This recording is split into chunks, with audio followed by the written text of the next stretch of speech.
Happy Tuesday, champions. Now, I have spent the most amazing day on site today, from pink heels to pink steel caps. Clearly the pink theme is very big in as you can see. So here's what I want to tell you though. If you're planning a reno, or even to the extent, if you're a trade watching this, this is a key takeout for you too. Being on site today, if you're not making time to check every aspect of your project, every aspect, you're missing things. You're missing, have they finished things correctly? You could be missing if there's key parts that you didn't think of till 3/4 of the work is done, that needs to be now rectified or thought of because now it's more noticeable. Are things lining up? Is everything on site?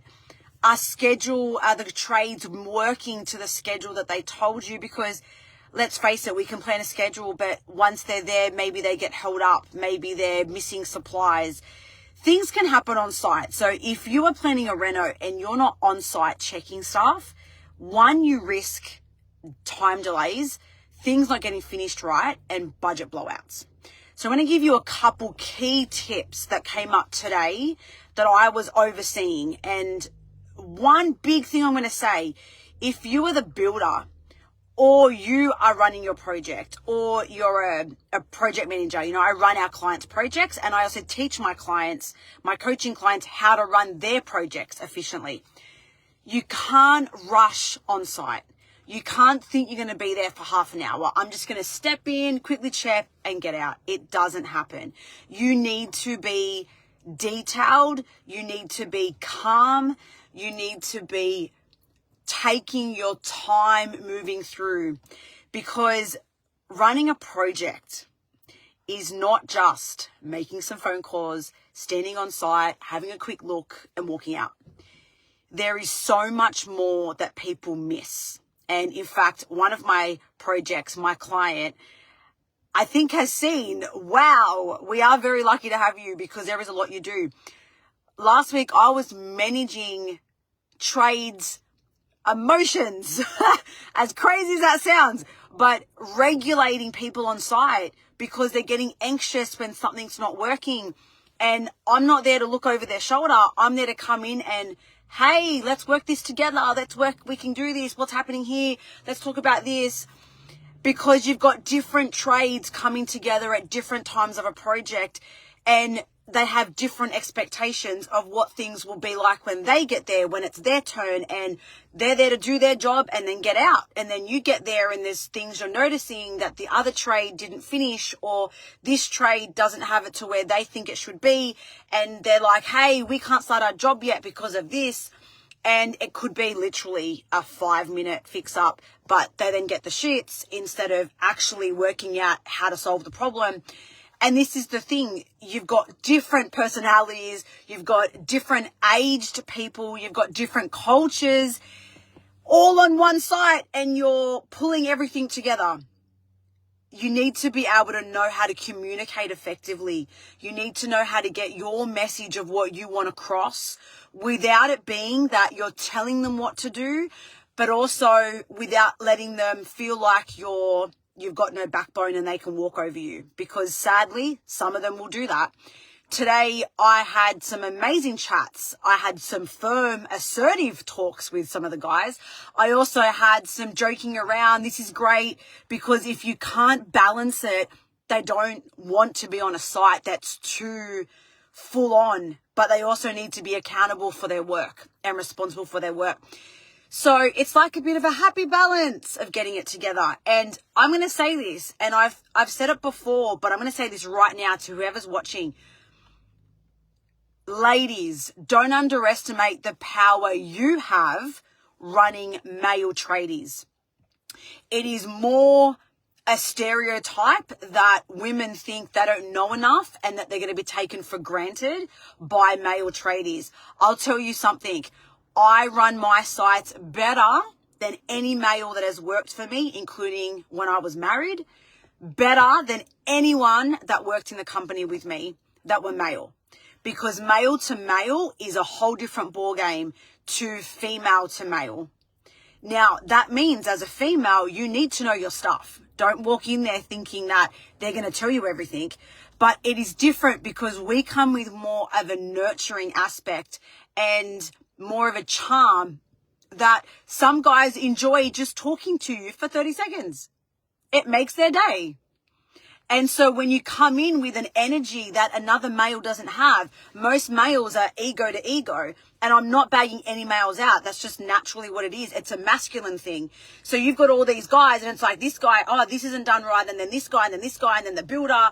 And it's so quick to one, pass the blame, and two, to end up having an argument with them, having an argument with each other. Because it's like ego against ego. A female, we don't come in like that. Sure, we come in with, hey, I tell them up front, I'm here to make sure things are on track. I am the big boss. If it's a trade that doesn't know me, I make a joke about that. But I do come in with, I need you to make sure that you're doing your job right, because that's my job that my client pays me to do, to make sure you're doing it correctly. So when there's a problem, how are we going to fix it? I don't want to just be told there's a problem and, well, that's what it is, too bad, and then walk off site. No, how are we fixing it? So what solution is next? And this is what comes up when you've got renovations where you're doing older homes and there's lots of different areas where you've got to factor in, all right, how's this going to work? Maybe the walls don't line up. We had a case today at one of our sites. The walls are so not square that the bathroom isn't exactly what I was picturing. So we have to make some adjustments. There was some skirting boards done from the guys last week and they didn't have the right screws. They used longer screws. They then used a grinder to cut the screws and damaged chunks of the board and then walked away and thought that was okay. Until I made the phone call today and said, what's going on? This is not acceptable. Come back tomorrow and replace all my boards now. And again, little things that happen that, one, you just think are common sense. For us females, we're just like, that's common sense, dude. How did you do that?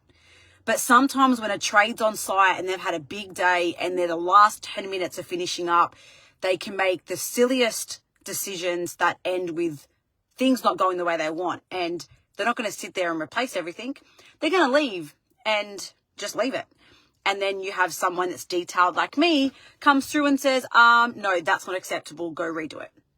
So if you are managing a project, make the time to be on site. Don't allow that, well, that trade's finishing and that's going to be ready for that guy and then that guy will just come straight in and that everything's great, because quality control is up to you. And if you're a builder watching this, I'd hope your quality control is on point, because my guys, look, I still have to oversee. I definitely look at detail different to any of my trades and builders, and I'm forever teaching them what to look for. So it means we can run our projects even smoother if they already hit the defect before I even see it. And it means you can keep your trades lined up and then no one's getting their shits at the other because they're on site longer and they didn't charge for that and blah, blah, blah, blah, blah. You know, it's all part of the fun of renovating, right? So couple things there that you can focus on. And when it comes to an older home, one of the biggest tips I can also give you is there new skirtings? Are you needing to put some skirtings? And if it's an older home with like your Federation, your colonial style skirtings, can you still get that profile? Because if you can't, you may need to change a whole length, and then you've got to factor that in and factor all of your little nuances from day one, not once you've already started the project. And then can you add a skirting there? Can you add architrave there? Can you add a door cutting there? And all of a sudden you're accumulating this big variation cost. Because one, you can't control how much you're then paying, but two, that's all eating into the budget that you never planned for. So plan it once from the beginning.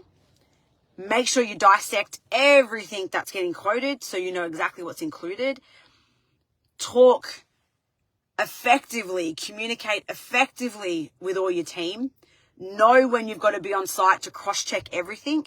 Don't leave it to chance, because chance could cost you 10 grand and you don't want that. Be there, check in, have the guys set up chats so they can send you photos, videos, check to make sure things are running smoothly. Guys, this is the detail that we go through with our refurb to invest clients. Like, this is the part. I am Nazi about this shit. Nazi in form in terms of the details got to be there, but then it's about how to coordinate that on site so you don't have trades thinking this is too much, I don't want to do this. I've worked with some of my trades and builders I've worked with for like 10 years. Like I was having kids. Just gave birth to my first child. And one of the painters that's doing a job for me at the moment, that was when I was recruiting him. So they know how I work, which means they pick up the phone and they ring me to say, hey, this isn't ready.